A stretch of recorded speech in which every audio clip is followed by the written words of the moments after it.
শহীদ এর ঘটনা ঘটছে। তো এই হলো মাতৃভাষার আকর্ষণ। শহীদ দিবস হচ্ছে 52 সালের 21 ফেব্রুয়ারিকে আমরা স্মরণ করি বিশেষভাবে, যে ওই দিন যেহেতু অনেক লোক হতাহত হয়ে গেছিল। কিন্তু মাতৃভাষার যে আন্দোলনটা শুরু হয় 48 সালে মোহাম্মদ আলী কায়দা আজম জিন্নার জীবিতকালেই, ওনার একটা উক্তি, উনি অত্যন্ত একটা গ্রহণযোগ্য নেতা ছিলেন সেই সময়, সেই সময়কার আবার বিদ্রোহ জনতার।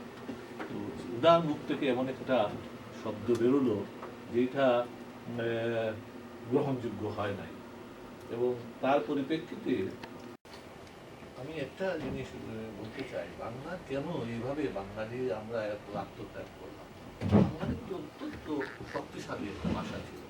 এমনকি এই 50-এর দশকে ভারতে যে আরো অনেক ভাষাভাষী মানুষ আছে, হিন্দি ভাষা এখন তো খুব একটা শক্তিশালী এবং তার সাহিত্যের বিস্তৃতি ব্যাপক, গান বাজনা সাহিত্য সব জায়গায় হিন্দির একটা।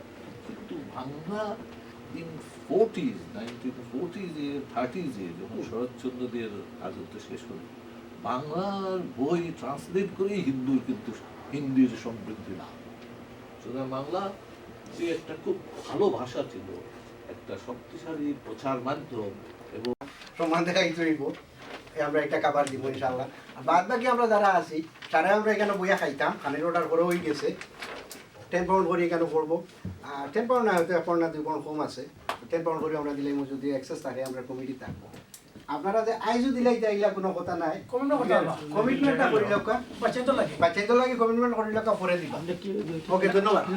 আমি একটা জিনিস প্রস্তাব করলাম, এই ফান্ডটা সালাম ভাই কাছে আমরা, আমি একটা মিনিট সরি, সালাম ভাই কাছে আমরা যদি আমি আপনার অনুমতি লাগে সালাম ভাই আমরা দায়িত্ব দিলাই রাখি তাহলে ওই লিটার ফান্ড ও ভাই তাই 20 টাকা বাচ্চাদের জন্য 20 টাকা আমি সালাম ভাইের কথা রাখি তো তৌফিক ভাই লাগি সালাম ভাই তৌফিক ভাই একটা দ্বারা আমরা দুইজন দায়িত্ব রাখি বাচ্চাদের জন্য। আমার 51 রাখি তো 51 দিলে আমরা 20 পাউন্ড দিলে আর তৌফিক ভাই 20 পাউন্ড পেইড।